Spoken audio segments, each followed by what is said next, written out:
Gemini, hi! Welcome to Mr. Queen PH. At ito yung part 3 ng reading ninyo for December 2025. So this is about love life and family. Ayan. So ito ay general reading. Maaari kayong makarelate. Maaari hindi. Just take what resonates. Pa-follow, like, subscribe na rin sa ating channel, no? Para lagi kayong updated sa ating mga readings. Ang love reading, hindi lang yan sa romantic, no? Pwede rin yan sa relationship mo with your family, with your friends. Okay, let's see. Gemini, love life and family. For December 2025, what is the energy? Self-interest rules decision. Okay, pwedeng pagdating sa relationship ninyo, meron kayong kailangang pagdesisyonan pagdating sa pera, kung sino yung masusunod, oo, sa desisyon. Siyempre, pagdating sa relationship, hindi lang yan puro love, feelings, may practical side yan. Ano ba yung nagkakasundo ba kayo sa desisyon nyo sa pera? Lalo na kung kayo malayo sa isa't isa, oh. Long distance relationship. Yung iba, ang inyong partner ay OFW, or kayo yung OFW, yung partner nyo nasa ibang bansa. I don't have the time or the capacity to understand our connection. Ako, nagkakaroon pa kayo ng misunderstanding, no? Oo, dahil hindi kayo madalas mag-usap, or dahil minsan ang hirap kasing i-explain ng isang bagay through text message, chat, or voice message, even sa video call. So, meron talagang mga kailangan kayong pag-usapan na in person para mas maintindihan nyo yung isa't isa. Pwedeng related to sa decision nyo sa pagbili ng properties, or kung paano nyo gagastusin yung pera, or yun nga, meron kayong mga kailangang bayaran.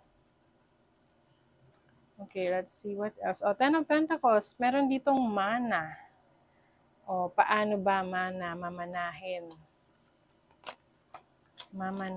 Three of Swords, the Empress. Nako, pwedeng merong issue sa family, no? Pagdating sa inyong finances. Like, pwedeng may nangingialam sa side mo, sa side niya, pagdating sa finances ninyo. Kaya isa yan sa pinag-aawayan nyo. Ang tanong, sino yung masusunod? 'Di ba? Meron ditong disappointed eh. Pwede kasing kahit na meron na kayong relationship, ang nasusunod pa rin sa desisyon pagdating sa pera ay ang in-laws o yung parents ng person mo. You have the Three of Cups. Although nandun yung love, mahal nyo naman yung isa't isa. Kaya lang, ang nagiging issue nyo lang talaga is the people around your relationship na may mga nakikialam. What is the Ten of Pentacles? The Eight of Wands. Yeah, itong Eight of Wands energy, pwedeng maraming, yung iba sa inyo rito, pwedeng yung person that you're dealing with ay malaking pamilya na marami ring properties na pwedeng, let's say, kahit lupa lang yan, pinag-aaway-awayan or gustong paghati-hatian, or maaring yung person mo ay isang breadwinner. Sabi nga nila, mahirap daw makapag-asawa ng breadwinner, or meron kang karelasyon na breadwinner kasi talagang hindi ka priority. Oo. Yeah, I feel like maraming umaasa sa person, no, that you're dealing with. And some of you, yun yung isa sa challenge ninyo, kung paano nyo masusolo yung partner nyo, kung paano nyo maayos yung relationship nyo na kayo lang. What is the Three of Swords? The Three of Wands. I think meron ditong gustong bumukod, gustong umalis sa poder ng in-laws, or yung tipong magpakalayo-layo. Kaya lang, pwedeng yun yung ayaw, no? Let's say yung partner mo, gusto mo na lumayo kayo, or huwag ka na tumira sa in-laws mo, ganyan. Pero yung partner mo ayaw, kasi pwedeng yun nga, ayaw niya na sumama yung loob ng parents niya. Let's see, what is Five of Cups? Okay. Some of you, meron ditong pregnant, no? Some of you, pwedeng in the past, may nakunan dahil sa stress.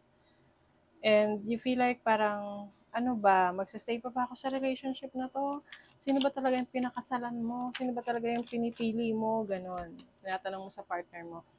Kasi something is stressing you out with the people around you. Lalo na kung wala dyan yung partner mo para tulungan ka, para damayan ka. Kasi may mga ganong sitwasyon talaga na, okay, nag-asawa sila, pero yung isa umalis para sa future, nag-abroad, naiwan sa in-laws yung partner, tapos hindi sila magkasundo, and pwedeng buntis rin, tapos nagkakaroon ng problema sa pagbubuntis, yung iba nagkaroon ng miscarriage, Nine of Pentacles, Three of Pentacles. Gusto mo talagang bumukod. I think yan yung gusto nyong ayusin ng iyong partner to be on your own. Oo. Kung talagang magkakaroon kayo ng masinsinan na pag-uusap, magagawa nyo naman yan. You will be able to work it out with your person. Kailangan lang pareho kayong ng vision. Kailangan nagtutulungan kayo. Alam niyo, yung mananaig rin naman dito yung talagang pagmamahal niya sa isa't isa.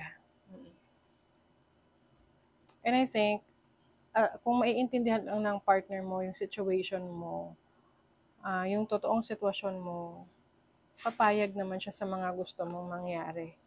Yeah, may willingness naman na makipag-coordinate or makipagtulungan sa'yo sa mga goals mo.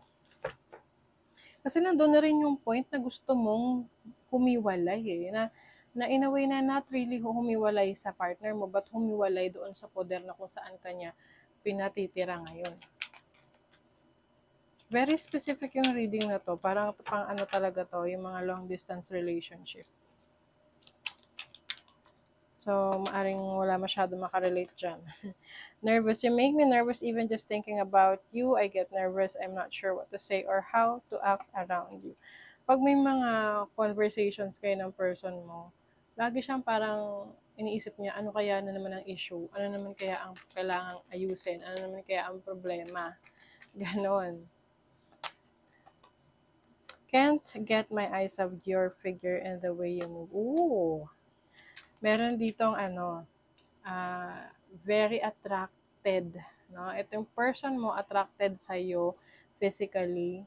Like, kumbaga, andun yung pag-admire. Oo, pag-admire dahil inaalagaan mo ang sarili mo.